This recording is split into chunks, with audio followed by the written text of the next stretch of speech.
debatendo com você. Bom, Deixa eu só perguntar uma coisa. Eu tô na página de vocês aqui. Aí, você não tem nada aqui. Aí, quando você soltar no ar, ele vai aparecer, é isso? Isso, já está no ar. Tá no ar? Acabou de ligar. E como que eu vejo, gente? Eu não tô, onde que eu consigo? Eu não tô vendo. Eu tô na página, mas não apareceu nada aqui para mim. Para mim, só tem uma foto de vocês, ocupar as ruas para defender a democracia e direitos do povo. Só tem isso aqui. É a última postagem. Não... Se você clicar na postagem, não, Natalina, eu não sei lhe dizer porque eu não consigo. Minha tela do navegador ficou meio travada aqui. Mas a gente já está no ar. Vamos. Tá, Rubens, deixa eu te perguntar. Você abriu a página e já apareceu para você a imagem? Não, eu só estou aqui no stream. Eu não estou no Facebook. Tá. Você eu não está no Facebook. Direto aqui, tá. Não. Tá bom. Que eu ia compartilhar. Tá, claro. Eu ia compartilhar. Mais gente. Eu vejo de uma forma diferente aqui. Bom, pessoal, vamos começando. Para quem já entrou aí na live, né? É mais uma das lives que a gente vem fazendo, né? O Núcleo Petista Solano Trindade. A gente vem toda sexta-feira fazendo uma live de um assunto diferente. E nessa sexta-feira nós vamos falar sobre política de educação e financiamento. Quer dizer, nos últimos anos, a educação brasileira teve cortes severos no orçamento, né? Desde do golpe de 2016, e esse aprofunda ainda mais com o governo Bolsonaro, com tetos de gasto e outras políticas bastante restritivas, e também não só nisso, né, não só na questão de financiamento, mas na própria política educacional. Né? Então, são mexidas grandes, são mexidas com o Ministério da Educação sendo dirigido por quem todo mundo conhece, né, com nenhuma qualificação para fazer isso, mexendo completamente em todas as estruturas do MEC, o que vem complicando ainda mais a vida do país. Então, hoje a gente está aqui com Rubens, que é um professor da USP, pesquisador, com uma vasta experiência aí, em prefeituras, em órgãos de governo e tal, nessa questão de financiamento e política educacional, e com a Natalina, que é uma professora, né, da rede pública de São Paulo. Ela é sindicalista, foi da POSP durante muito tempo, e hoje ela é a secretária da CUT Nacional. Né? Então, são duas pessoas com bastante experiências e com visões, inclusive, de aspectos diferentes desse tema, né, que estão aqui para conversar com a gente hoje. Né? Então, assim, a primeira questão que eu queria colocar para vocês é que vocês assim começassem, né, a fala para a gente sobre como é que vocês veem o cenário da educação brasileira, assim, de uma forma geral, quer dizer, olhando esses aspectos aí nos últimos anos de restrições orçamentárias, como é que isso tem impactado, e quais são os impactos também nas políticas educacionais que a gente teve aí como resultado desses anos. Então, algum dos dois prefere começar? Ou eu faço para o ímpar? Não tem problema. Então, primeira dama. Pode. Então, obrigada. Sem problema. Obrigada. Então, tá bom. Obrigada, Canário. Bom, primeiro eu quero agradecer o convite, dizer do prazer de estar dividindo esse espaço com vocês, com o professor Rubens, do Canário, agradecer o convite do Michel, que foi quem primeiro entrou em contato comigo, me convidando. E, enfim, muito obrigada e parabenizar, porque eu estava acompanhando e vocês estão com essa dinâmica de estar nesse espaço fazendo esses debates, né, temáticos, tão necessário nesse momento.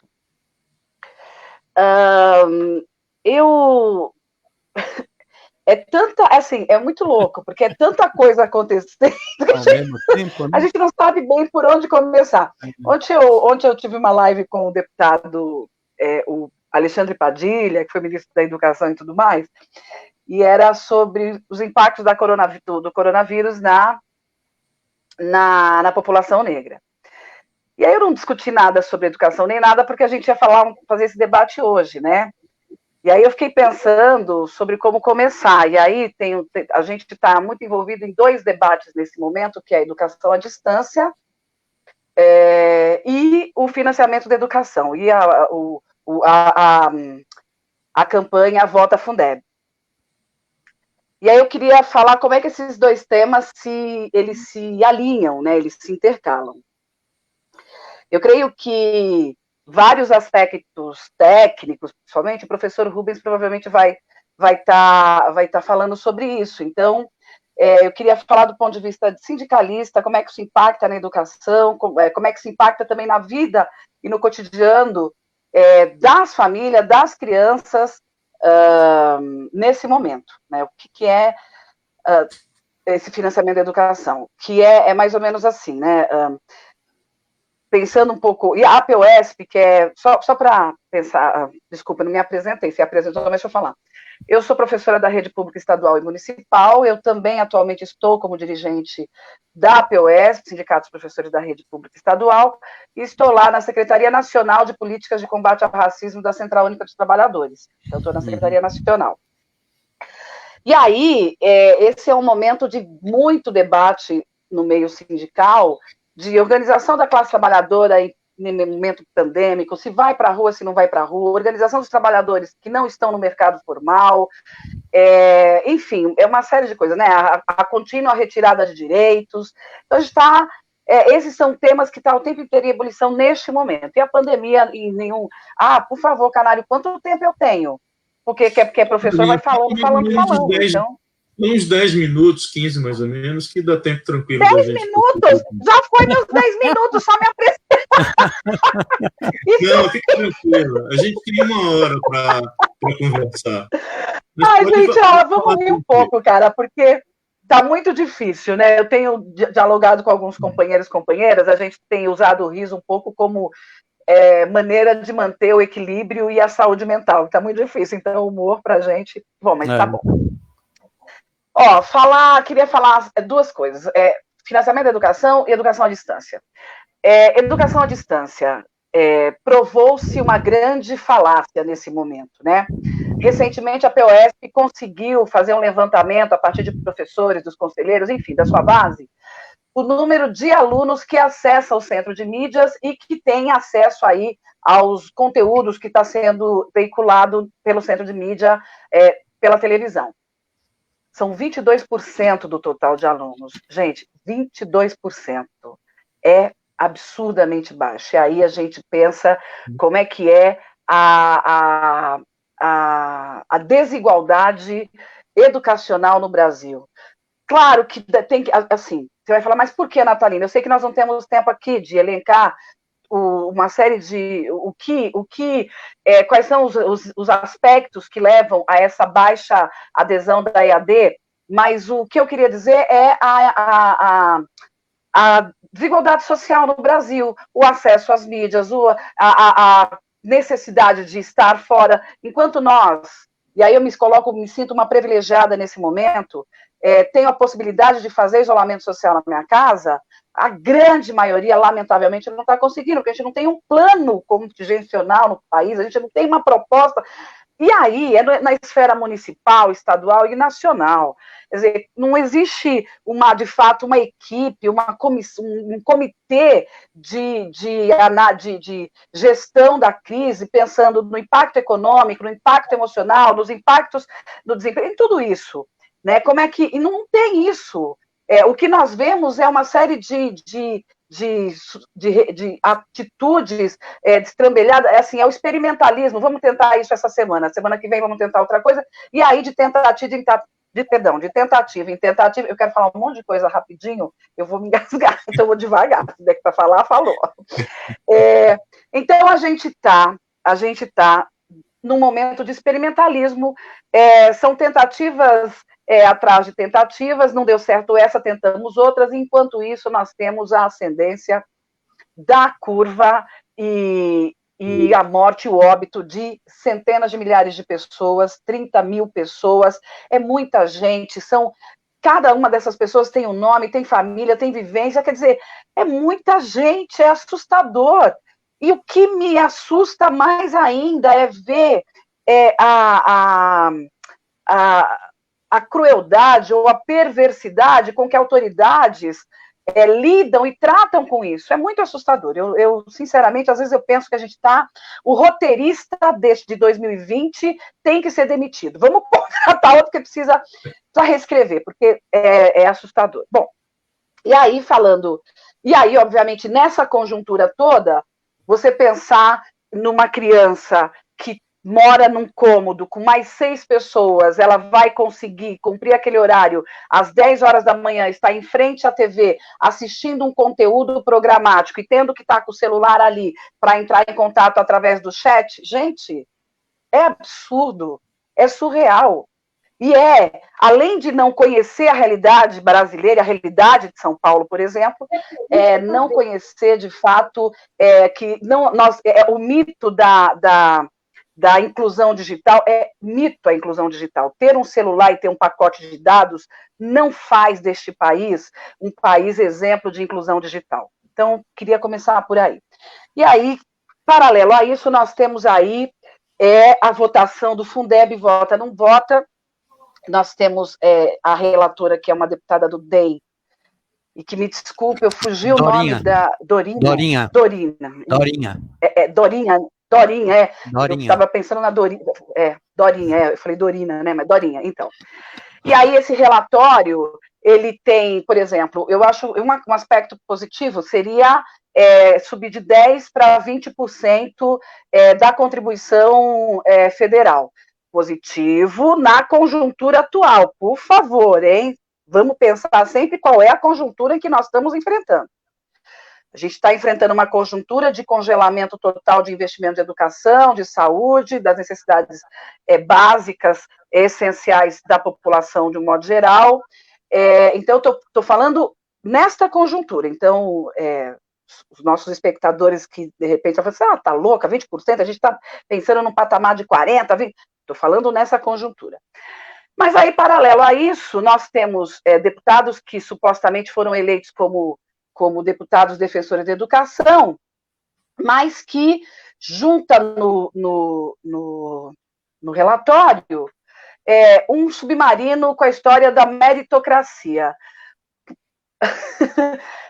Seria cômico se não fosse trágico, né? Veja bem, olha o que eles querem. As escolas que estão melhor situadas, as escolas que têm melhores condições e que apresentam, inclusive do ponto de vista dos seus frequentadores, um nível socioeconômico melhor e maior, e que estas escolas, então, e que vão se sair bem nas provas, de modo geral, essas escolas, então, receberiam uma fatia maior de verba. Aquelas escolas que estão nos espaços onde você tem a maior vulnerabilidade social, onde você tem as condições de trabalho piores possíveis, onde você estão as condições geográficas, onde ela está localizada em condições geográficas difíceis, estas, então, que se sairiam pior, receberiam menos. Então, é assustador isso. E eu falo sempre assustador porque, sério mesmo, tem hora que eu fico pensando que a gente está num filme com um roteiro muito ruim, um filme B, sabe, que tinha aqueles monstros que coloca o sangue de ketchup, tá ligado? Sabe como é que é? Sabe aqueles roteiros muito tosco? A impressão que é isso, você vai falar assim, a Natalina não é filme, é realidade. Sim, eu sei que é realidade, mas ela é tão surreal que a gente, às vezes, pensa nesta arte tosca. Bom, por exemplo, projeto de lei criminalizando antifascista. Tem um deputado do Rio de Janeiro que entrou com um projeto de lei para criminalizar antifascista. Então, é um filme em que quem ganhou a guerra foi os nazistas e, portanto, nós nos tornamos os párias, aqueles que tinham perdido e hoje são criminalizados. Pensando um pouco nessa realidade. Então, voltando aqui. E aí a gente tem esses deputados que foram eleitos na pauta da educação, exatamente fazendo o que os liberais fazem o tempo inteiro, que é mais para quem tem mais, menos para quem tem menos. né? Isto é de uma insensibilidade assustadora. Sem falar que o Fundeb e a luta pelo Fundeb permanente, nesse momento tem que envolver toda a sociedade, não é só quem está na educação, mas é toda a sociedade, porque este é um fundo vital para a manutenção da educação, das escolas. A gente está pensando, a gente está falando em São Paulo, mas quando a gente fala em São Paulo, mas a gente tem que pensar na perspectiva de Brasil. Então, eu estou falando da escola que fica aqui em Campos Elíseos, mas eu também estou falando de uma escola que fica numa cidade chamada Morro Cabeça no Tempo, que é no sertão do Piauí. Percebe? Já ouviram falar no Morro Cabeça no Tempo? Nunca, né? Pois é, nunca ouviram falar. Tipo Bacurau. Bom, enfim, a gente, nesse momento, acho que tem que bacuralizar a política, né? Bacuralizar a política. Bom, é um termo que eu ouvi recentemente, um camarada falou o seguinte, olha, se vocês querem ucranizar, nós vamos bacuralizar. Então, eu gostei muito desse termo, bacuralizar. Então, a gente tem que bacuralizar a política. E bacuralizar a política, o enfrentamento na política de educação. Então, eu acho que o meu tempo já está se encerrando, eu sei, mas só para dizer isso. Que esse fundo, ele é fundamental, então, para a manutenção da educação, seja numa escola de Campos Elíseos, seja lá na escola que fica no município de Morro Cabeça no Tempo, que é no sertão do Piauí. Tá? Por isso, a luta pela manutenção de um Fundeb permanente. Agora, tem aí um outro submarino também, que é a questão de colocar o salário educação dentro desta verba. O que por exemplo, alimentação escolar, transporte escolar, tão necessário em várias regiões do Brasil, tem que ter uma verba garantida. E aí você coloca isso dentro da verba de valorização profissional, você não consegue dar conta de nenhum dos dois. Nem da garantia do acesso e permanência da educação, a partir desses programas essenciais, e nem da valorização da educação, do profissional da educação, dos trabalhadores da educação, para que estes sejam qualificados e remunerados de forma que permaneçam na educação. A gente vê hoje o êxodo da educação. Então, nós temos este problema hoje. Eu estou falando isso do ponto de vista sindicalista e de professora da rede, né? Essas foram as duas situações que eu encontrei no relatório da Dorinha, e que a gente está na luta aí para tirar isso do relatório, né? Quer dizer, nem meritocracia e nem esvaziamento do salário e educação dentro da verba específica de valorização profissional, né? São coisas separadas, precisam ser tratadas separadamente. São essenciais para a manutenção da educação. E lembrando que esse fundo, que antes a gente tinha o Fundef, aí com a gestão do Lula a gente cria o Fundeb, e aí o Fundeb, qual a importância dele também no controle social? Os conselhos do Fundeb, são os conselhos do Fundeb que passam a ser deliberativos, e aí a representação, tanto os profissionais da educação, a sociedade civil, que estão dentro desses conselhos, podem acompanhar a gestão desses valores, que não são poucos, né? E aí também garantir o investimento desses valores aonde eles devem ser investidos, tá?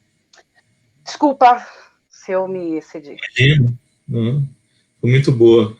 E a gente ainda tem aí, só completando um pouco do que você falou, Natalina, hoje o Fundeb vai parar nas mãos do Centrão, não é isso? Sim, como eu disse, um monte de informação que tinha pouco tempo, mas tem mais isso, e vai virar moeda de troca. Moeda de troca, muito sério. Rubens, por favor. Bom, boa tarde para todo mundo. É um prazer estar aqui com a Natalina e com o Luiz Canário. Eu queria dizer, né, que quando a professora Carlota Bottola, da Faculdade de Educação da USP, me convidou, queria agradecer também o convite dela, e dizer que, do ponto de vista do financiamento da educação, a gente teria muitas entradas. Por exemplo, a gente podia falar o quanto que se gasta por aluno no Brasil em relação a outros países, para dizer o que o Brasil tem um gasto por aluno muito abaixo, mas muito abaixo daquilo que se pratica nos países em que se considera que se tem uma educação de qualidade. Então, esse é um dado que é importante.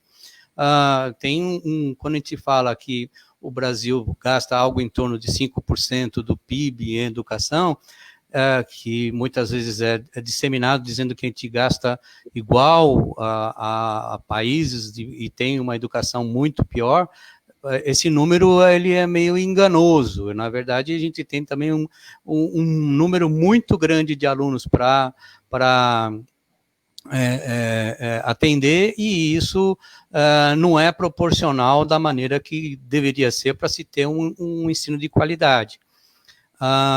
Eu vou falar do Fundeb, que eu acho que pegou um pouco a linha natalina, né? Mas acho que é importante dizer que a gente tem proposta. No Brasil se tem proposta e se tem escolas públicas de alta qualidade. Por exemplo, se a gente pegar o que se gasta com um aluno de ensino médio nas escolas técnicas federais, ou mesmo nas escolas técnicas daqui de São Paulo, né, o sistema Paula Souza, vai ver que o valor aluno ano gasto é bem maior e que tem melhores condições de atendimento, tem concurso público, uma carreira dos professores, laboratórios, etc.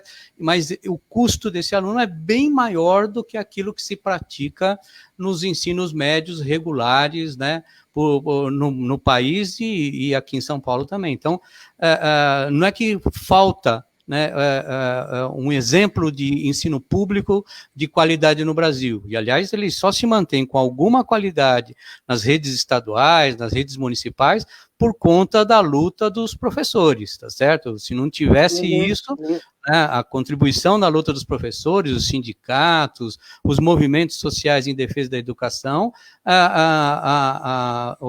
as condições de qualidade seriam muito piores do que a gente tem hoje, tá? Então, essa é uma dimensão da discussão sobre financiamento da educação. Se a gente quisesse discutir financiamento da educação sobre, por exemplo, a perspectiva do qual que é o salário dos professores em relação aos salários dos professores praticado em outros países, que é uma das vertentes da pesquisa que eu faço, né? Então, a gente vai, outros países, e aqui no Brasil também, a gente vai ver que nesses últimos tempos, em especial por conta do Fundef e depois por conta, em especial, do Fundeb, e por conta, veja aqui, só para lembrar, até do nome oficial dos fundos, que era Fundo de Manutenção e Desenvolvimento, né, do Ensino Fundamental e de Valorização do Magistério. Então, tem essa partezinha que muitas vezes as pessoas se esquecem, né? E no Fundeb e de Valorização dos Profissionais da Educação, porque uma parte do fundo obrigatoriamente tem que ser destinada para o pagamento de docentes, né, dos profissionais da educação no Brasil. E esse tipo de subvinculação, né, dentro da política do Fundeb, ele, de uma certa maneira, elevou, nesses últimos anos, o salário dos professores, em especial porque também a política do Fundeb trouxe no seu bojo a necessidade de se ter um piso salarial profissional nacional, que também é uma luta dos docentes. Quer dizer, se não fosse com a instituição do Fundeb, não teria um piso nacional que ainda fica aquém das necessidades do que a gente precisaria para se ter uma carreira mais decente, um movimento daqueles que se interessam por trabalhar na área de educação e permanecer na área de educação, ele fica aquém disso, mas é com essas condições, né, que, de uma certa maneira, se garante alguma remuneração e que mostra que, antes disso, o salário dos professores eram aviltantes, em alguns lugares do país, era menor do que o salário mínimo, só para ter uma ideia, tá certo? Então, esses fundos, de uma certa maneira, contribuíram para isso, né? E, de novo, ressaltar que foi uma política que foi defendida também pelos docentes, pelos professores, pela CNTE, aqui no país, tá? Podíamos abordar a questão do financiamento sobre a questão da relação público-privado. Então, você tem hoje dimensões que, de uma certa maneira, interferem na questão do financiamento da educação, às vezes até dizendo que tem que ter mais recursos para a educação, mas porque vários setores do ambiente privado, várias empresas que ganham dinheiro com o mercado educacional, por meio de sistemas de educação, EAD e outras coisas que estão, agora a gente está sentindo essa presença nesse momento da pandemia, e claro, esses caras estão querendo se aproveitar desse momento para vender seus produtos e colocar, fazer com que os sistemas públicos engulam, né, goela abaixo, as suas propostas, as suas ferramentas, essas coisas todas, porque se tem um debate nacional, sempre se teve, inclusive no ponto de vista do financiamento da educação, entre para onde que deve servir o fundo público, se ele deve ser destinado para as escolas públicas ou se ele deve ser destinado também para as escolas privadas e quanto que deve ser destinado e assim por diante. Então, é outra dimensão do que como abordar a questão do financiamento, tá? Enfim, tem várias abordagens, né, que a gente poderia aqui falar e que não dá tempo para fazer num tempo tão curto, tá certo? Se vocês quiserem, a gente pode até marcar um curso, a gente vai falando aos poucos e aí montando de forma mais técnica, né, o que significa essas coisas e os dados que a gente pode trabalhar, tá? Mas entrando um pouco na discussão sobre e só mais uma coisa antes da discussão do Fundeb, é que no pós-golpe, pós o impeachment da Dilma, golpe, né, que levou, né, o Temer e com ele o Meirelles na condição lá de ministro, eles estabeleceram um teto de gastos, né, daquilo que é realizado pela União, por todos os gastos da União. Então, ele colocou como patamar, né, de gasto da União, e colocou esse patamar para conter os gastos, né, mais diretos, né, do que é praticado pelo governo federal, e colocou uma dimensão temporal absurda, porque em vários países que passaram por crise, se teve movimento, né, de contenção de verbas, essas coisas, mas você teve um período de 4 anos, 3 anos, 5 anos, para depois as pessoas e os países começarem a desenvolver novamente. Veja, a tal da emenda 95, né, de 2016, ela estabeleceu que os valores que são praticados, né, como verbas vinculadas da educação, você sabe que a União tem que ter uma vinculação de no mínimo 18%, e os estados e os municípios, no mínimo, têm que gastar 25% em manutenção e desenvolvimento do ensino, né, que é a principal condição de investimento ou de gastos na educação, né, pública, e ele colocou que, no caso da União, é o patamar de 18 que vai ser somente acertado pela inflação de acordo com o IPCA. Então, ele não pode, mesmo que a economia cresça, não é o caso agora diante da pandemia, tá certo? Mas mesmo que a economia crescesse, não poderia gastar mais. E mais, por 20 anos, acho que o dado que é terrível, né, e isso mundialmente é reconhecido como sendo um absurdo, tá certo? Porque ele congela as políticas sociais, em especial da educação e saúde, e a gente está vendo reflexo, inclusive, agora no atendimento de saúde, com falta de equipamentos, mas até elementares para conter a Covid, tá certo? Isso é fruto de um não investimento de muitos anos, de décadas, na verdade, que durante o governo, né, do Lula e da Dilma teve um pouco mais de crescimento, mas que ainda não superou essa defasagem de investimento que deveria ter para se ter uma educação de qualidade no Brasil, tá certo? Então, esse patamar para nós,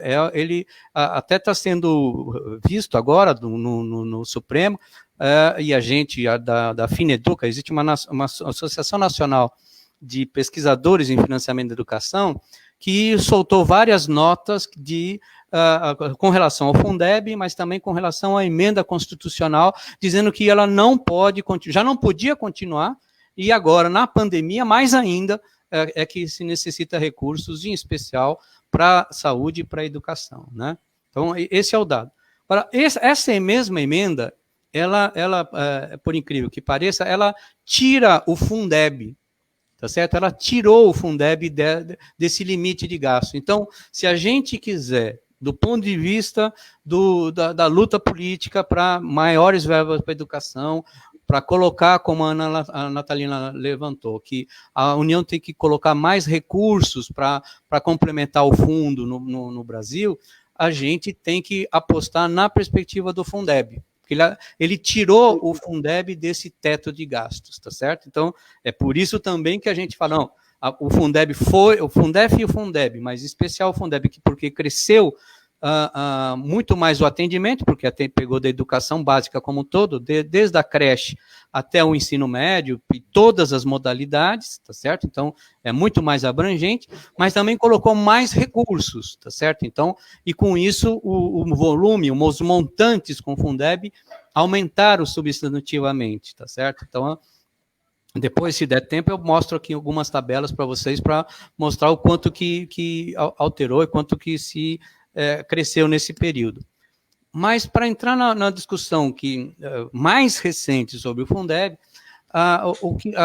nós temos assim, algumas polêmicas. Primeiro, lembrar que, então, que o Fundeb ele é por tempo limitado. Então, esse ano de 2020 é o término do prazo de 14 anos, desde quando foi criado em 2006. Então, é agora o momento que lá já tem alguns anos que já começou um debate lá no Congresso Federal, né? Tem propostas que vêm do Senado, tem propostas que vêm da Câmara, tem mais de uma proposta, mas ao que parece, a professora Dorinha é aquela que mais convergiu, né, com as forças políticas, e ela oscilou, né, do ponto de vista político também, no primeiro momento indo a favor do pessoal empresarial, diria assim, que é o Todos pela Educação, e todos aqueles que, de uma certa maneira, defendem a perspectiva mercadológica para a educação. Depois, ela pegou e afinou um pouco mais com a perspectiva nossa, eu diria assim, porque apontou numa revisão da sua proposta para algo em torno de 40%, porque também o senador Arnes tinha proposto 50%, então ela se viu meio, né, e a senadora Fátima Bezerra também tinha colocado 50%, articulou o governador em torno dessa proposta, tal, e com isso acho que a Dorinha também teve que se adequar, né, teve que colocar uma proposta diferente, e o segundo substitutivo dela, ela colocou 40%, tá certo? E agora, nos últimos, o último parecer dela, né, aí a proposta de emenda constitucional, aí ela ouviu mais o Ministério e parece que ouviu mais o lado do Maia. Então, a gente está dizendo que a perspectiva que ela está adotando agora é aquela que o Maia, e aí ele é apoiado por amplos setores do empresariado, né, em especial do setor financeiro nacional, e por isso que ela, de uma certa maneira, se afina com essa proposta, mas então ela não e o Ministério da Educação já tinha proposto algo em torno de 15%, e ela, então, colocou, e aí acho que na briga Maia, né, Bolsonaro, não sei o quê, também colocou algo em torno de 20%. Tá? Então, ela coloca essa proposta. Mas veja que, como a Natalina já chamou a atenção, e tem uma nota da FINEDUCA a respeito disso, ela colocou também o uso das verbas do salário educação para o efeito desses 20%. Então, nas nossas contas, se você pegar e tirar o salário educação, que hoje ele já é contabilizado para os programas mais do FNDE, eles são programas de educação escolar, livro didático, transporte escolar, biblioteca na escola, e uma série de programas que o governo federal mantém e que é importante que sejam mantidos com verba própria, e destinado para os municípios e redes estaduais para o atendimento dos seus alunos, tá certo? Dos seus docentes. Então, e o que ela faz aí é quase um passa-moleque, porque ela diz que colocou 20%, mas se a gente computar o quanto que é a verba do salário de educação, diminui para 15%. Então, chega naquilo que o Ministério da Educação, junto com o Guedes, que é o Ministério da Fazenda, queriam dizer que poderiam ampliar os recursos do Fundeb, tá certo? Então, essa é o passa-moleque aí, né? E ainda, chamando a atenção para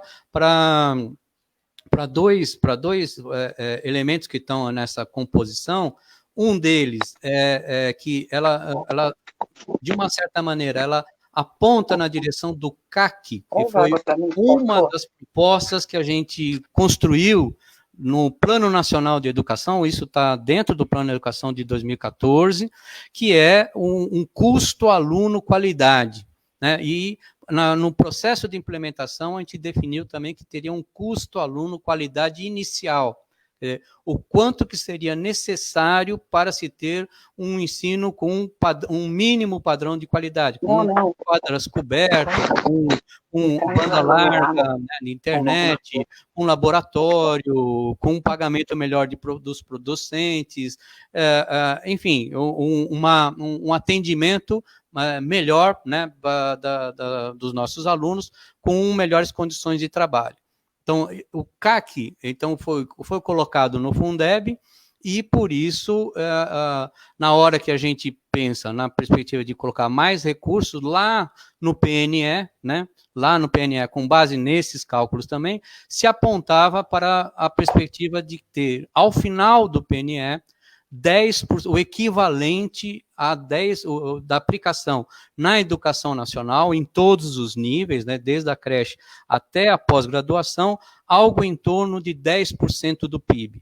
Tá certo? Hoje o Brasil gasta algo em torno de 5% do PIB, e se a gente tirar um pouco do que ainda vai para saúde, pesquisa e dentro das verbas do setor federal, isso ainda reduz ainda mais, tá certo? É só para ele não são exclusivamente melhor, né? Tá certo? Mas e esse valor, essa perspectiva de gastar 10%, significa colocar durante um certo tempo um gasto a mais para universalizar o atendimento e melhorar a qualidade, e depois de um certo tempo, depois de 10 anos, poder chegar em patamares que os outros países praticam, que é algo em torno de 6% a 7% do PIB, 5,5% a 7,5% do PIB deles com a educação. O que eu estou querendo dizer é que o Brasil está muito distante disso, porque lá esses patamares já estão universalizados. Aqui a gente ainda tem milhões de crianças ainda fora da creche, temos um período de atendimento no ensino fundamental e médio de 4 horas diárias só, lá nos países avançados, em geral, é período integral. Nós temos muita gente fora, né, do ensino profissional. Nós temos um atendimento público no ensino superior muito baixo, né, em relação aos demais países. Então, a nossa maior parte do atendimento do ensino superior é do setor privado, e assim por diante. Então, nós temos várias lacunas, e para superar essas lacunas é que se teve a perspectiva no PNE de ter algo em torno de 10%. Voltando ao Fundeb, então, um dos elementos que também é algo a ser discutido é o que a Natalina chamou a atenção, de que parte desses recursos também serão destinados, né, para a melhor performance. Ali não fala direito o que é que vai ser considerado como melhor performance, mas o Ministério, nesses últimos tempos, tem colocado lá o IDEB como sendo uma medida de qualidade. Eu discordo, mas acho é o que é colocado como um padrão, tá certo? E aí, provavelmente, essas avaliações de larga escala, essas coisas todas, é que vão dar um parâmetro para perceber o que significa qualidade. E aí, de novo, quando você atende aquelas escolas que têm melhor performance e dá mais recurso para ela, você aumenta ainda mais aquilo que foi a primeira frase da Natalina, que a desigualdade, né, que a gente tem social no Brasil fica ainda mais explícita se você tem esse tipo de perspectiva no âmbito educacional. Você aumenta a desigualdade praticando uma condição dessa com o destino de mais recursos para aquelas unidades, né, unidades ou para aqueles sistemas, né, que tenham um desempenho melhor, né? Então, esses elementos, acho que são importantes para os docentes saberem que a luta pelo Fundeb, ela é, nesse momento, fundamental. Embora ele tenha problemas, tá certo? E a gente aponta que uma das notas nossas é que ele tem que ser um Fundeb para valer. Então, o Fundeb para valer, no nosso modo de pensar, pressupunha que a União tinha que colocar pelo menos 40% para complementação. Hoje ela coloca 10%.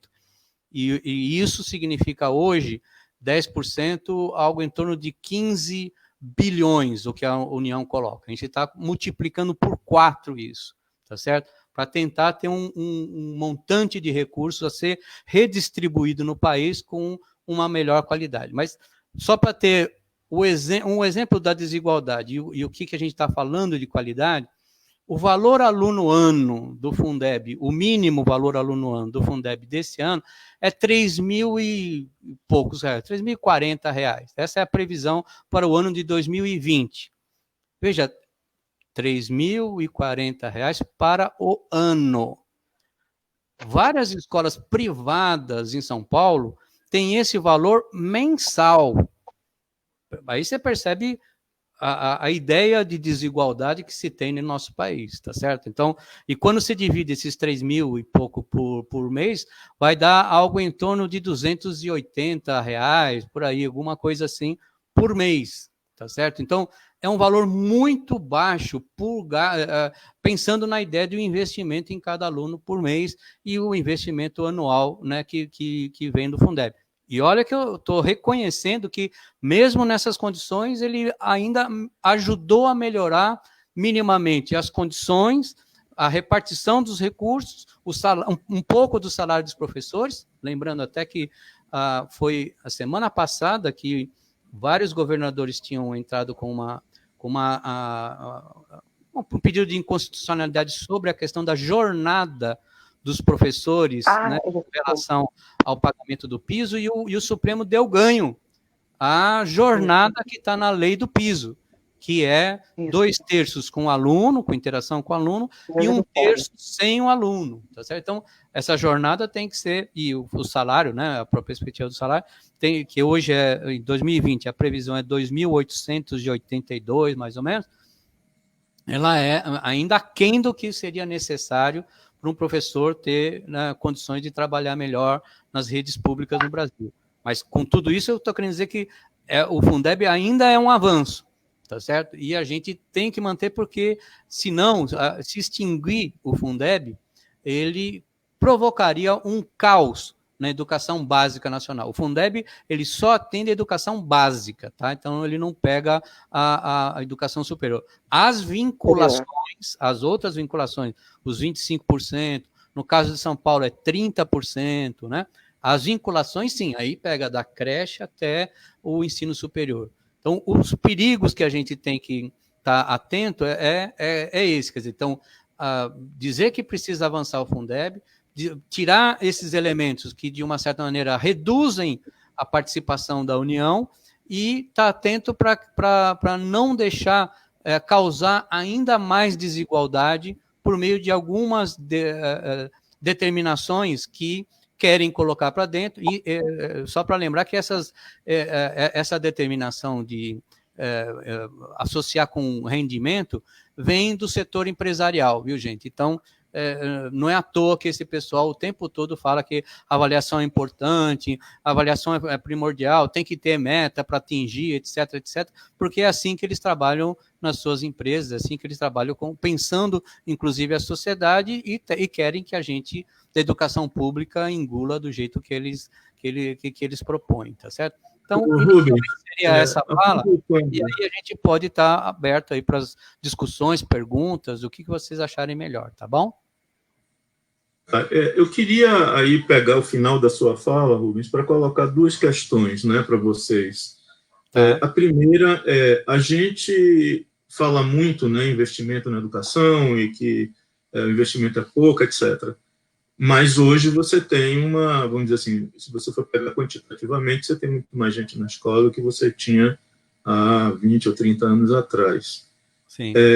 E, por outro lado, né, você tem uma certa, vamos dizer assim, uma massificação maior do ensino, mas você tem essa questão aí que você levantou, desses indicadores, né, famosos, de qualidade e de, como que diria, de capacitação dos alunos, né? O Brasil está sempre nesses rankings, né? Está sempre em posições muito ruins.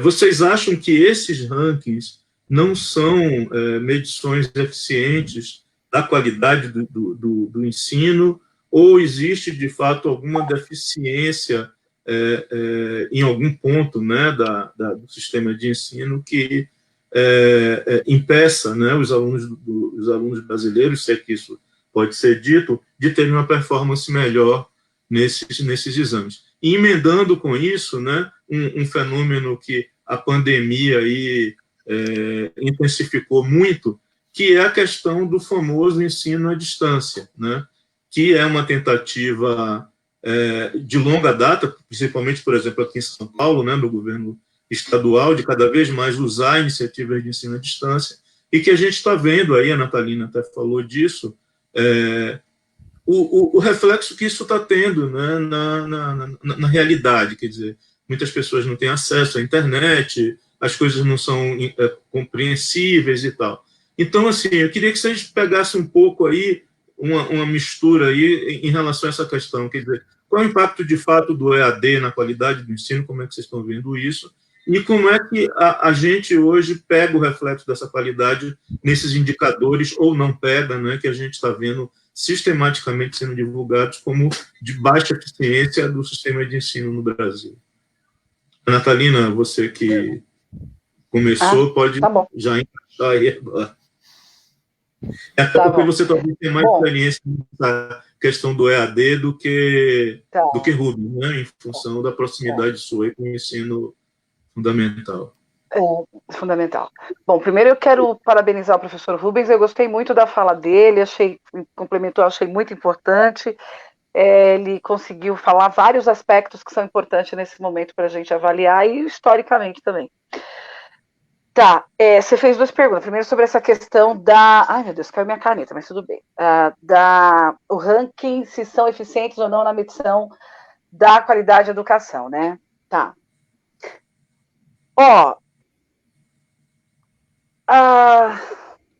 Vamos pensar que a gente está num país absolutamente diverso, né? E você tem realidades diversas, você tem condições socioeconômicas diversas, você tem escolas cujo os alunos estão em maior vulnerabilidade social que outras, enfim. E aí, a gente sempre, quando a gente faz alguma análise, a gente pega sempre a nossa realidade, que é estar no município de São Paulo, por exemplo. Mas este é um país de dimensões continentais. Então, as condições que, de repente, você tem numa determinada escola... Aqui mesmo em São Paulo, você tem uma diversidade absurda, você tem uma desigualdade absurda. Então, você pega uma escola daqui, uma escola que situada em algum município às margens do Rio Amazonas, um exemplo. As condições são outras, né? Quando o Rubens falou muito bem do Plano Nacional de Educação, e eu havia esquecido, viu? Confesso, porque que o Plano Nacional de Educação teve muitas mutações, mas o plano original, que foi constituído na Conferência Nacional de Educação, nós tivemos acho que 3 ou 4 Conferências Nacional de Educação, ele era excelente, porque foi construído pela sociedade civil, pelos trabalhadores da educação, enfim. E ali abordava várias coisas. Ele se transformou depois num Frankenstein, e que não representa aquilo que a gente debateu anteriormente. Isso, estou falando do ponto de vista de sindicalista e de educador. Muito bem. E o plano falava um pouco sobre essas realidades do Brasil, né? Quando a gente fala sobre uma avaliação em massa, a gente precisa levar em consideração todas essas questões. Eu faço parte de um sindicato que não é contrário à avaliação. A gente não tem problema em ser avaliado. Agora, precisamos estabelecer quais são os critérios reais da avaliação, as condições reais da avaliação. A mesma avaliação e os mesmos critérios que se adota, como eu disse para você, numa escola, por exemplo, dos Campos Elíseos, uma escola pública, que tem escolas públicas maravilhosas, assim, que em determinados lugares, e, enfim, que inclusive com o índice socioeconômico diferente, né? Bom, então, esta escola, as condições desses alunos são as condições de alunos que, de uma outra realidade, por exemplo, eu não quero aqui citar, eu vou citar a escola que eu trabalho, porque eu acho que quando a gente faz citação de outros espaços, outros lugares, a gente incorre muito em erros, e aí, enfim, eu trabalho na escola Roberto Mangi, que é uma escola situada, inclusive muita gente da FEUSP deve conhecer, porque tem projetos. Então, trabalho na escola Roberto Mangi. Mas nós temos, qual é a nossa localização geográfica e o nosso entorno, né? Então, nós temos o Sapé, a Mandioquinha e o Jaqueline, que apresentam realidades e apresentam muito de uma vulnerabilidade social muito grande, né? A gente tem problemas muito sérios, tá certo? Então, ao aplicar uma prova no Roberto Mangi, e aí tem um detalhe que eu acho que a gente tem que falar sobre isso, né, gente? A gente sabe que muitas vezes a aplicação dessas avaliações tem todo um preparo anterior, é maquiado. Vamos combinar aqui. Então, quando você faz uma avaliação com condições diferentes, com situações reais dadas diferentes, e você não vai ter o mesmo resultado. Portanto, eu tenho críticas às avaliações externas. Não sou necessariamente contra, mas eu acho que elas precisam ser reavaliadas. A gente precisa se debater como é que a gente vai avaliar a qualidade da educação de forma que os dados sejam reais. E para isso eu acho que tem que dialogar com todos e todas que estão envolvidos. Né? Não dá para você construir uma proposta de avaliação externa quando você não sabe a realidade local. Então, eu penso que é necessário que a gente tenha mecanismos de avaliação, mas que esses mecanismos de avaliação sejam construídos por aquelas e aqueles que, de fato, estão na base da educação, que, de fato, estão no cotidiano da educação. Esse é meu ponto. Porque essas avaliações, elas são injustas, inclusive, por exemplo, em São Paulo, essas avaliações são utilizadas para o famigerado bônus, né? Bônus em que a entidade a qual eu represento é categoricamente contra. Nós sempre lutamos para que o bônus se transformasse em índice salarial, porque bônus você pode ganhar esse ano, ano que vem você não ganha. Índice salarial, você incorpora no salário. E aí a gente tem que pensar numa categoria, inclusive, que se aposenta, e que tem isonomia salarial. Então, quando você tem o índice salarial, para aqueles que estão na ativa, ele é estendido aos aposentados. E a gente no Brasil, mesmo com todo o esforço para mudar, mas a gente ainda continua com o sistema de aposentadoria solidário, né? Que aqueles que estão na ativa contribuem para aqueles que já tiveram a sua contribuição. Bom, então nós sempre acreditamos e sempre lutamos para que o bônus se transformasse em índice. Nunca conseguimos isso, lamentavelmente, mas é uma luta nossa.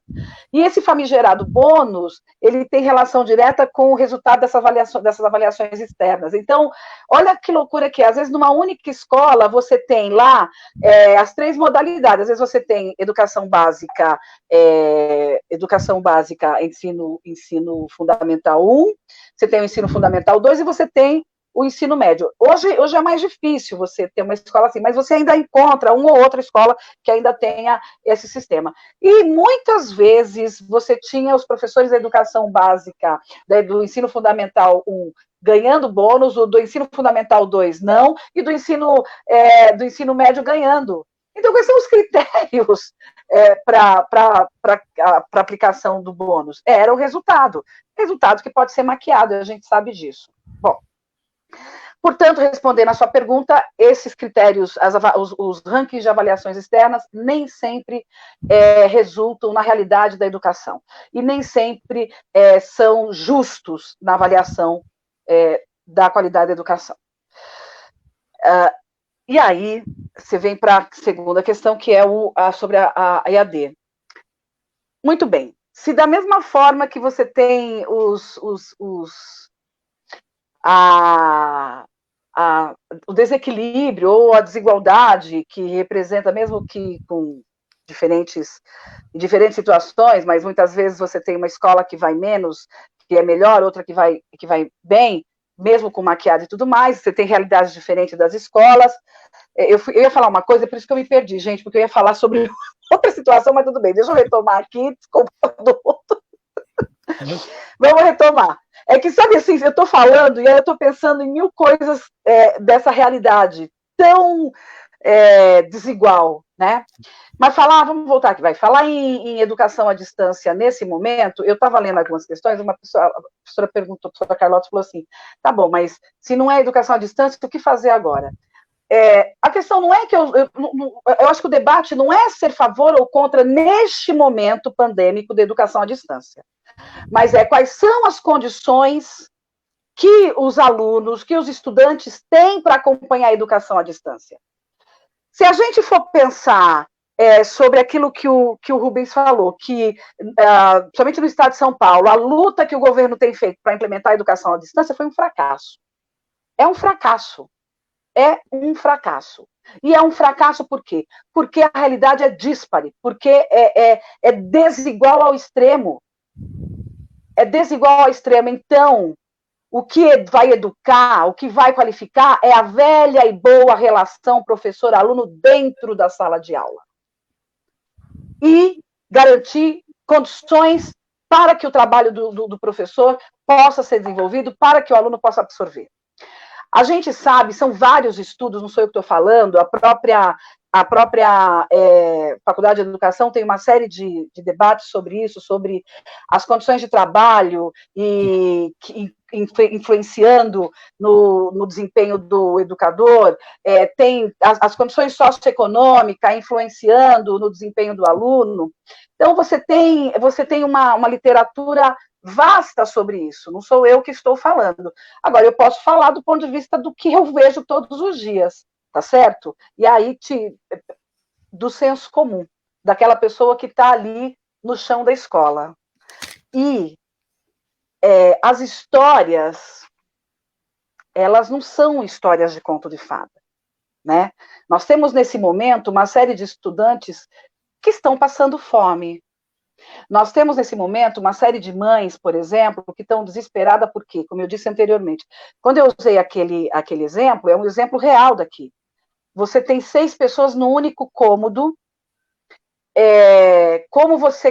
A pergunta que ela fez foi, como é que eu posso deixar todos eles dentro desse espaço, Natalina? Eles não ficam. É um celular para todo mundo. Então é um fracasso. Aí você vai me perguntar o seguinte, qual é a saída? A Secretaria de Educação dialogou com os professores, com os representantes, com os sindicatos, por exemplo? A Secretaria Municipal dialogou com os sindicatos, por exemplo? Quer queira, quer não, por mais crítica que se faça às instituições de representação de classe, elas ainda são o vínculo entre, muitas vezes, as políticas de Estado, de governo, e o chão da escola, e aquilo que está acontecendo ali. Então, você precisa dialogar com essas pessoas. Olha, qual é a melhor solução? Eu tenho certeza que tem várias propostas muito boas para poder a gente dar conta deste momento atual. O que não vai dar conta deste momento atual é esta forma que está sendo organizada a educação à distância. né? Então, eu sei, por exemplo, de várias professoras e professores, o que eles fizeram? Entraram em contato com os pais, olha isso. Gente, ó, os professores entraram em contato com os pais, fizeram grupos de WhatsApp das suas salas de aula, começaram a fazer uma série de atividades em caminho para esses pais, verificam a possibilidade dos pais estarem cobrando, se os pais têm condições ou não de acompanhar a aplicação daquele conteúdo ou não. Então, na atualidade, nesse momento, os professores têm tripla jornada de trabalho estando em home office. Não. E eu estou dizendo isso porque quem, na verdade, está minimizando os estragos são os educadores e as educadoras. São eles que estão minimizando os estragos da EAD, tá certo? Porque não foi pensado absolutamente nada. Porque é impressionante, porque a educação no Brasil é pensada, as políticas de educação são gestadas por pessoas que não têm nada a ver com a educação, ou então, se tem, estão na educação privada, tem uma outra concepção de educação que não aquela que nós defendemos. Tem uma outra interpretação da realidade que não aquela que de fato acontece. Portanto, este EAD é uma falácia. Eu acho que tem, eu vou falar uma coisa muito polêmica, mas eu acho que todas e todos nós temos que ter a coragem de falar isso. Eu acho que o ano letivo de 2020 não está existindo. Pelo menos na rede pública estadual. Porque se ele existir, eu estou dizendo que milhares de estudantes vão ser prejudicados, porque não conseguiram acompanhar isso que está sendo posto aí. Então, se eu defendo condições de igualdade, eu preciso dizer que ou a gente repensa e replaneja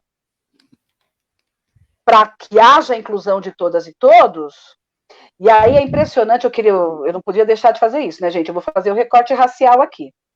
Uhum. Quem são os alunos e alunas, gente, que não está acessando? Claro. Quem são? Então, quando você debate racismo e educação, e é preciso debater porque você tem 54% da população brasileira é parda e negra, e aí? A maioria dos pobres são negros e a maioria dos negros são pobres.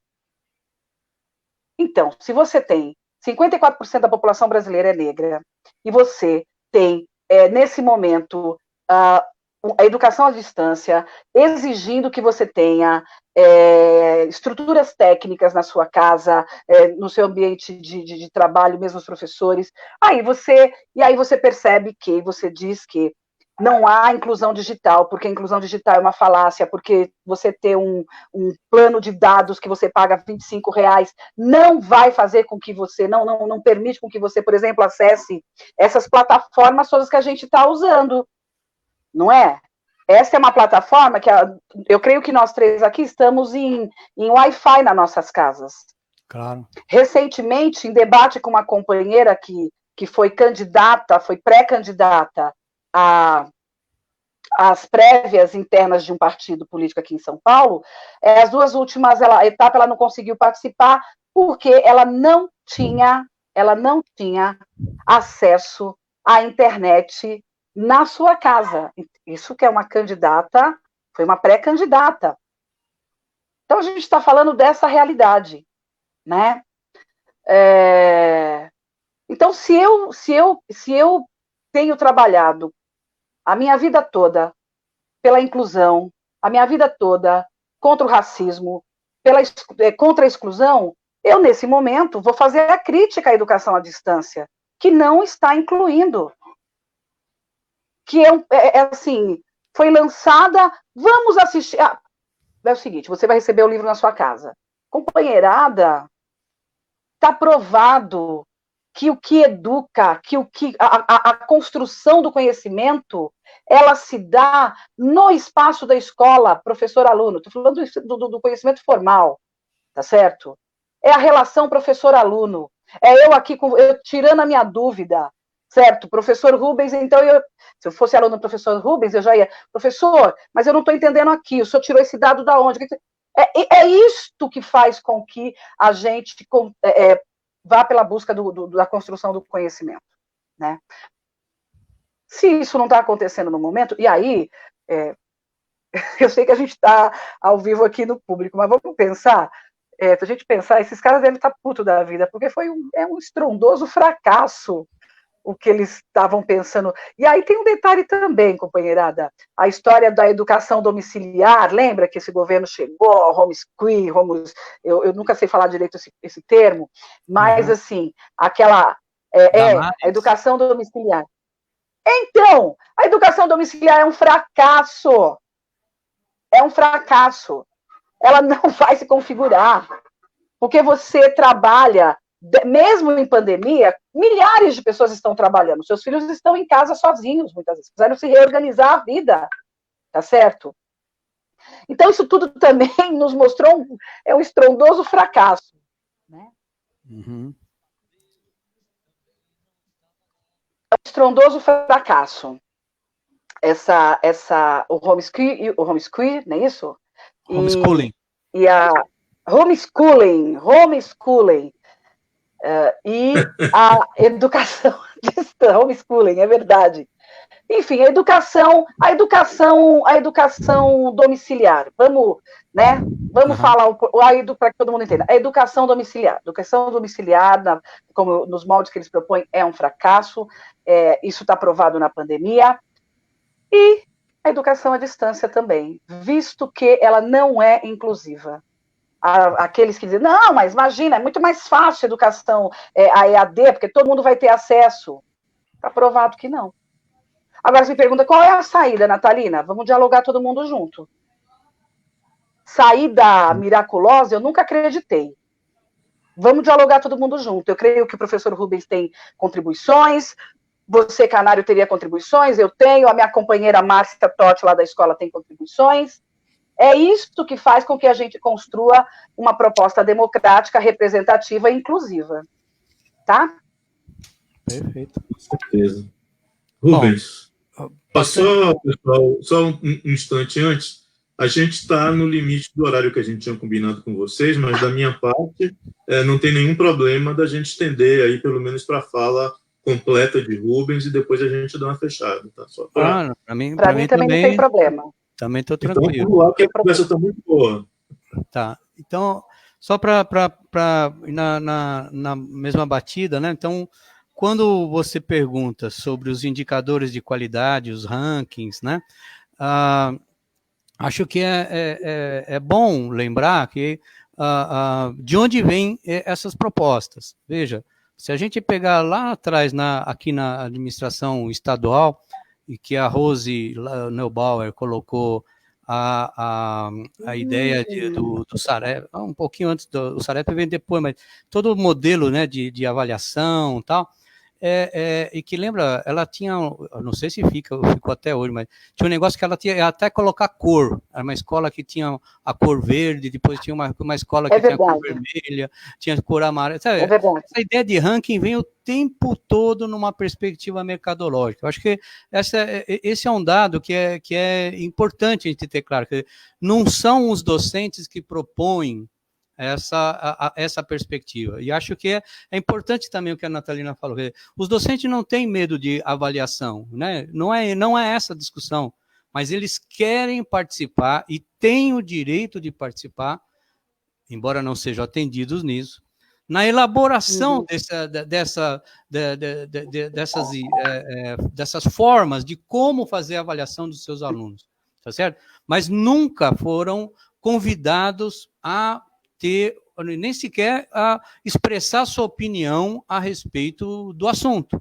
Tá? Eu estou lembrando aqui que existe uma declaração da OIT e da Unesco de 1966 que fala sobre a condição dos professores, a carreira dos professores, o salário dos professores, e desde lá, né, quando se fala da ideia de qualidade de ensino, sempre se tem, e mesmo quando se fala em qualidade aí, associado ou não à ideia de avaliação por performance ou qualquer outra coisa assim, sempre se tem a perspectiva, se tinha naquele momento histórico, tá certo? A perspectiva de ouvir os educadores, de negociar com aqueles que praticam a educação no âmbito escolar. Então, quando você rompe isso, e esse rompimento não é só no Brasil que acontece, tá certo? Mas quando você rompe isso, estabelece um modelo que de cima para baixo, em diversos países do mundo, com essa orientação, dizendo que a performance nos alunos, nas avaliações de larga escala,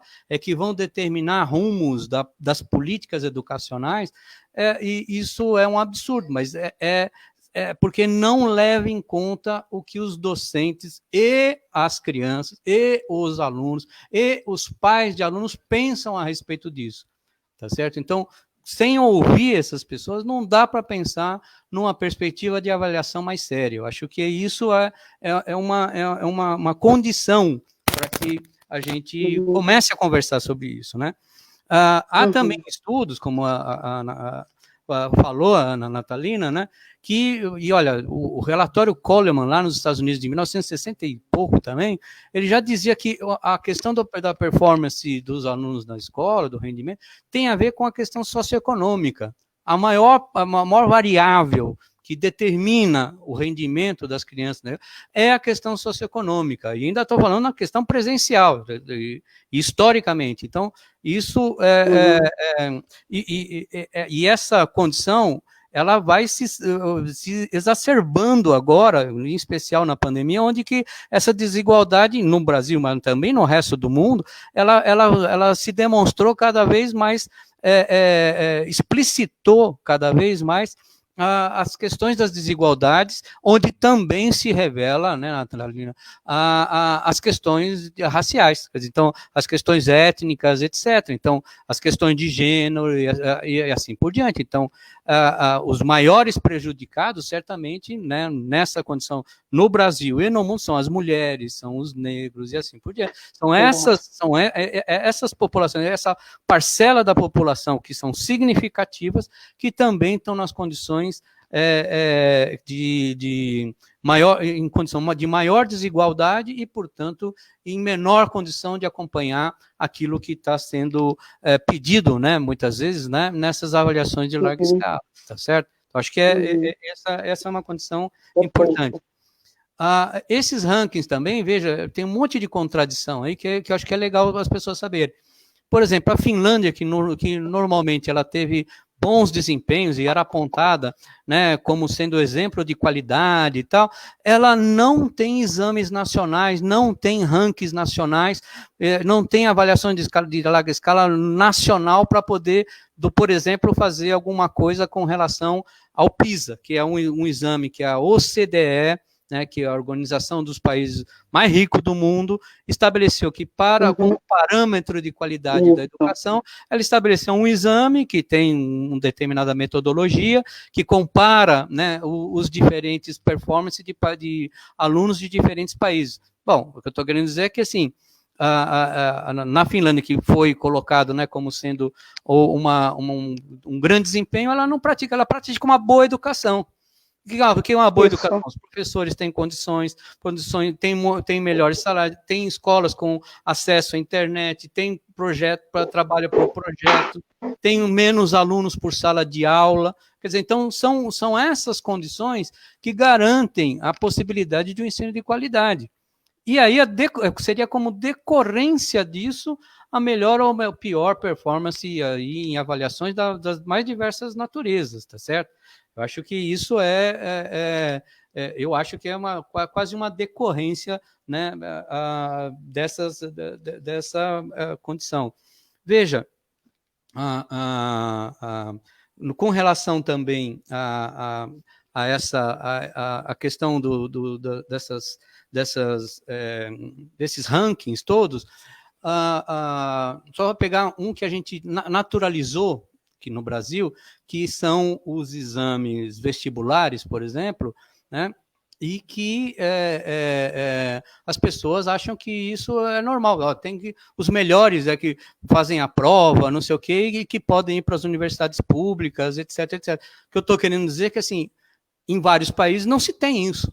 Tá certo? A molecada termina o ensino médio, vai para o ensino superior e depois vai ver no que vai acontecendo no ensino superior. Porque é uma grande parte dos alunos que chegam ao final do ensino médio. Nós aqui no Brasil nós temos uma parte ainda muito menor do que acontece nesses outros países, como concluintes, alunos concluintes do ensino médio. Tá certo?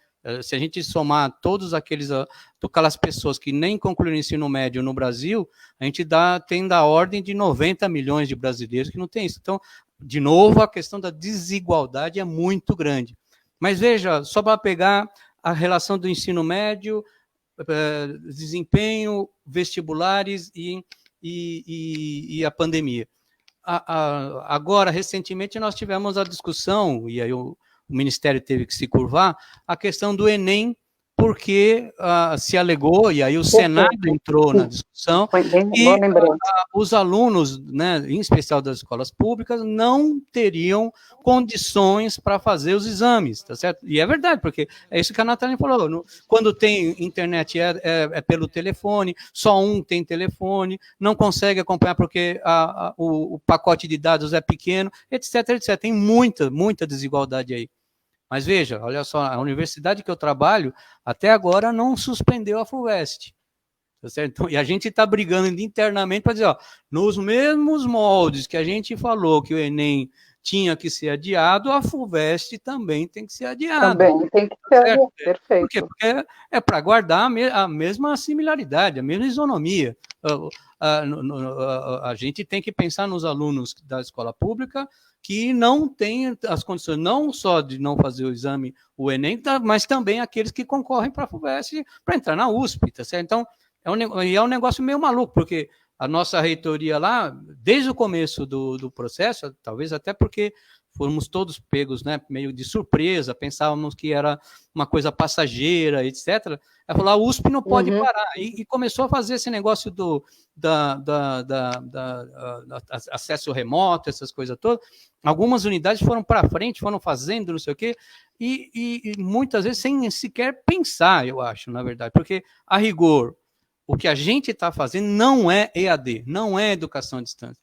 Uma perspectiva de educação à distância mais séria, ela teria que levar, olha, em consideração com materiais específicos, ela teria que levar condições de suporte, seja para quem está produzindo material, seja para quem está atendendo alunos, de uma outra natureza, e o que a gente está fazendo é uma condição absolutamente emergencial. A gente, de um dia para o outro, foi alçado à condição de fazer alguma coisa remota com os alunos, e eu estou falando agora do ensino superior, da pós-graduação, até, imagina, a educação infantil. Imagine fazer com as criancinhas, fazer alguma atividade nas criancinhas, ou com alfabetização, Natalina, na primeira sériezinha lá, com o pessoal de 6, 7 anos. Exato. Imagine fazer isso à distância com essa garotada.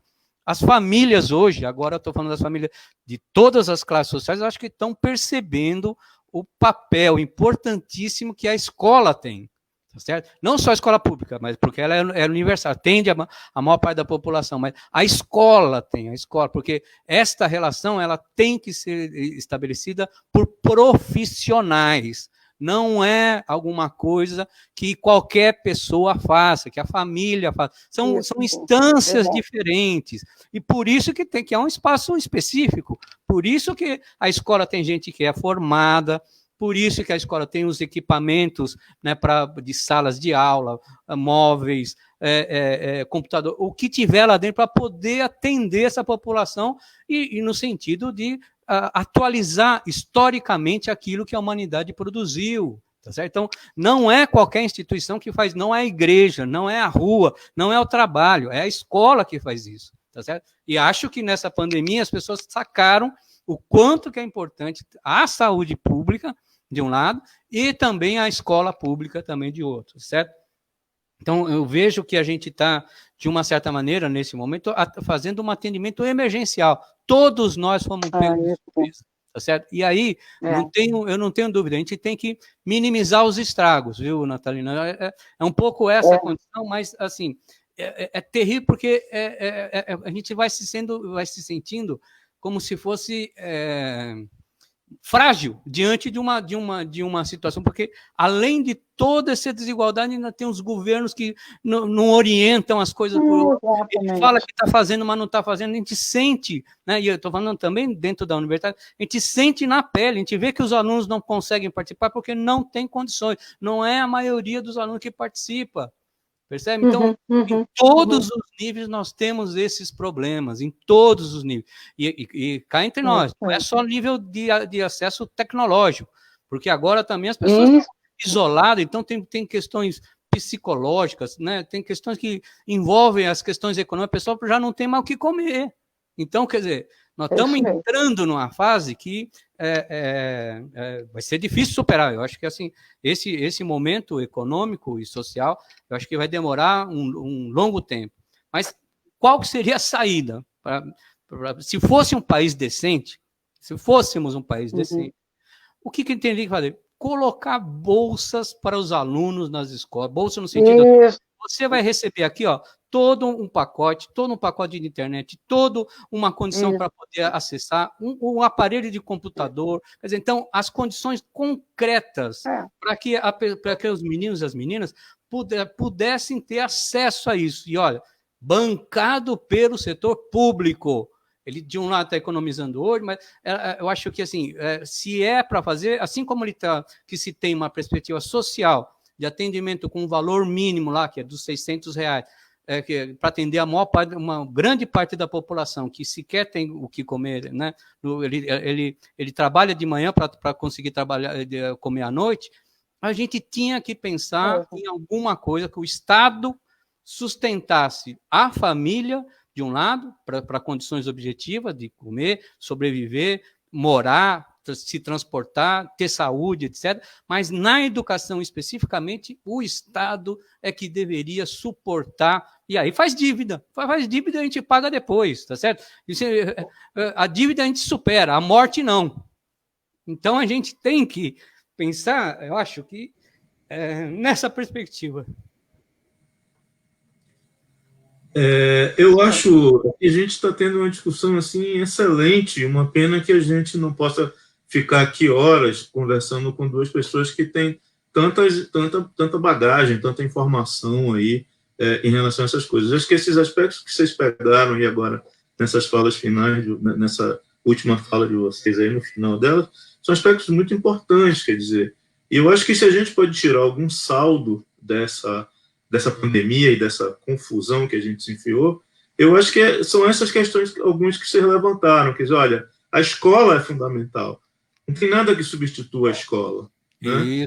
No universo que a gente, no universo humano que a gente está lidando nesse momento, assim como a gente não tem outra questão, a questão do investimento do Estado, tanto na educação quanto na saúde. Na saúde. Então, eu acho que a pandemia, ela mostrou a necessidade do papel do Estado e das instituições do Estado nesse momento, né? E nesse momento, né? E nessa encruzilhada da história que a gente está. Eu queria combinar com vocês, se vocês estariam dispostos a gente fazer outro dia, uma outra rodada dessa de conversas, porque foi assim, muito bom, vocês têm uma bagagem imensa e é uma conversa muito agradável. Para a gente não se estender muito, né? Senão a gente vai ficar aqui a noite toda falando, a gente poder aí depois combinar uma outra oportunidade da gente voltar a falar com vocês dois. Então, só para a gente encerrar essa... Completamente à disposição, viu, Luiz? Sem problema. É só combinar para ter agenda, sem problema. Beleza. Natalina? Não, eu também. Eu também, não. Com a agenda... Aliás, eu posso só fazer um convite para todo mundo aqui? Claro. Tá, é o seguinte, na terça-feira nós vamos ter uma live internacional lá na Secretaria Nacional de Políticas de Combate ao Racismo da CUT. A gente conseguiu fazer um contato com a Central Sindical Norte-Americana, com alguns sindicatos norte-americanos, e a gente conseguiu fazer uma live internacional, e a gente vai estar dialogando com um companheiro que que participou até recentemente dos protestos de rua. Então, a ideia é a gente dialogar e assim, uma pessoa que está lá, que está participando, trazer um pouco para a gente qual é a real situação hoje nos Estados Unidos, não só na questão do enfrentamento à pandemia, mas também a questão racial. Relativo à questão racial lá, que nesse momento está em ebulição, e que bom. Recentemente eu vi uma fala do Silvio Almeida, ele dizia o seguinte, e muito bem, ele falava assim, algumas pessoas, alguns intelectuais e tal, estão surpresos de ver que o que está eclodindo a explosão seria a questão racial. E aí eu fico pensando, surpresa para quem isso, né? Porque as tensões raciais, tanto lá quanto cá, elas estão o tempo inteiro em ebulição, no cotidiano. Então eu queria convidar todos e todas, a gente está terminando de fazer o CAD, mas a gente vai divulgar para todos vocês, e aí participarem lá e acompanhar conosco. Eu queria só finalizar, porque eu sei que a gente está no final dizendo, agradecendo imensamente ao convite do Michel, agradecer você, Canário, agradecer ao Rubens, um prazer imenso dividir esse tempo com o Rubens, aprendi também, o processo de aprendizagem a gente nunca para, né? Agradecer alguns companheiros que mandaram um recado aqui que estão assistindo, a Juliana é estudante de Ciências Sociais, professora Beth também, que está aí com a gente, professora Cláudia, maravilhosa, que não está aqui, está no Amazonas, foi embora para o Amazonas, a Cláudia Alves, mas enfim, pessoas que a gente conhece e que está aí com a gente, então muito obrigada. Mais uma vez agradecer imensamente o convite, dizer que estou disposta, só chamar, tendo agenda, a gente está aqui. Nesse momento de pandemia, o professor Rubens, eu gostei muito, quero agradecer muito, porque a gente não combinou nada, mas eu creio que as falas se compuseram tão bem, porque ele trouxe vários aspectos que eu não trouxe, mas que ele trouxe muito bem, e, portanto, eu creio que se complementou. Então, parabéns e muito obrigada. E que a gente está aí. E dizer e eu não poderia deixar de dizer, né, a luta ela é antifascista, ela é antirracista, principalmente. O racismo é um fosso social. Deixar minha solidariedade a todas e todos que, nesse momento, estão perdendo seus familiares, lamentavelmente, e dizer uma coisa, companheirada, a gente tem no Brasil 2 vírus que estão se confundindo. Um é o Covid que mata, e está matando mais a população pobre negra, tá certo? Pelas condições dadas, e outro é a letalidade policial que não deu trégua nesse momento. Então, toda a minha solidariedade a todas e todos que enfrentam essa situação hoje. Muito obrigada, e eu fico por aqui, e sigamos juntos. Tá bom? Rapidamente também agradecer a oportunidade de estar aqui com a Natalina, com o Luiz, agradecer também a professora Carlota que me colocou em contato, né? Dizer também que me solidarizo às famílias que têm os seus entes, né, que mais de 30 e tantos mil mortos no Brasil, e só um genocida como o Bolsonaro acha que isso ele ainda fala, e daí, né? Ou isso vai acontecer, ou isso era esperado. É só alguém que não pensa na população, não pensa no povo como um verdadeiro estadista, né? E que ele não é. E, portanto, acho que é um momento também das forças políticas se perceberem, né, o quanto de mal, do ponto de vista da educação, do ponto de vista da saúde, do ponto de vista da economia, das perspectivas sociais, que esse governo tem praticado contra a população brasileira. E só uma pequena observação, Natalina, quando você falou que parecia um teatro meio louco, né, a nossa relação nessa pandemia, mas veja, o teatro louco foi aquela reunião dos ministros com o Bolsonaro, o palavreado todo, porque aquilo lá, colocar granada no bolso, o cara falar da China, o outro falar que passa boiada, se a gente pensa que esses são os governantes desse país, a gente está perdido. Por isso tem que tirar esses caras. Se me permite, é o que tinha falado o Barroso lá, mas em relação numa outra situação, mas é uma crueldade perversa com pitadas de psicopatia. Isso, os caras Esse é o traço. É dado de crueldade. Para compor um governo, você tem que ter esse traço. Quero aqui deixar o meu o meu repúdio público ao presidente da Fundação Palmares. Veja, lamentavelmente, total repúdio às falas do presidente da Fundação Palmares e dizer que não nos representa em nenhum momento e que lamentamos profundamente que dentre nós há aqueles que são os traidores de classe. É isso. Mas, de qualquer forma, obrigado e estou sim à disposição, é só combinar, viu, Luiz? Não, boa. Tranquilo. A gente vai fazer hoje uma novidade nas nossas lives, que um dos participantes do núcleo, o Michel Labac, ele também é, nas horas vagas, um cantor de músicas muito bonitas, músicas mais tranquilas, né? E a gente vai colocar ele, né, no ar agora aqui, se vocês quiserem prestigiar aí a audição de Michel, vamos tentar botar ele no ar aqui. E agradecer vocês, a gente com certeza vai chamar vocês de novo para a gente seguir nessa conversa.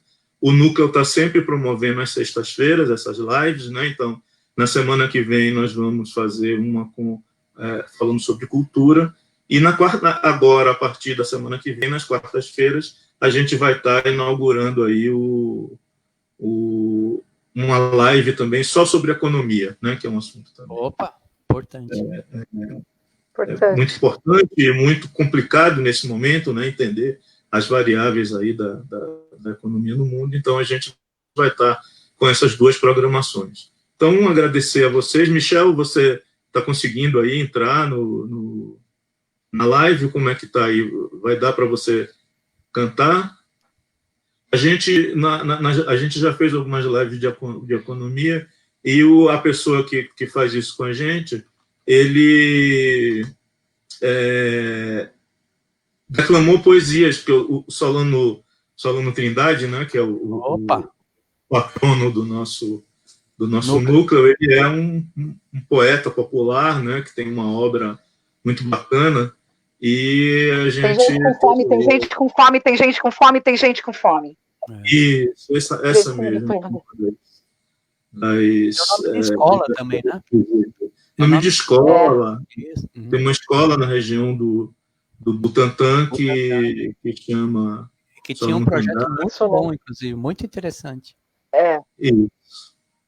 Bom, eu acho que a gente está com alguma dificuldade aí para Michel entrar, então a canção de Michel fica para a nossa próxima live. Obrigado a vocês aí, foi um fato muito bacana, e vamos combinar de novo. Obrigada aí.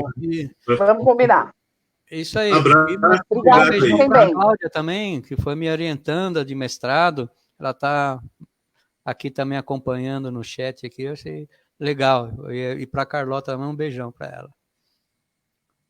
Ok. Fiquem bem. Falou, fiquem bem. Em isolamento ainda. Em isolamento. Aqueles que puderem em isolamento. Não é uma gripinha. Não é. Tchau, pessoal. Obrigado, hein? Tchau, tchau.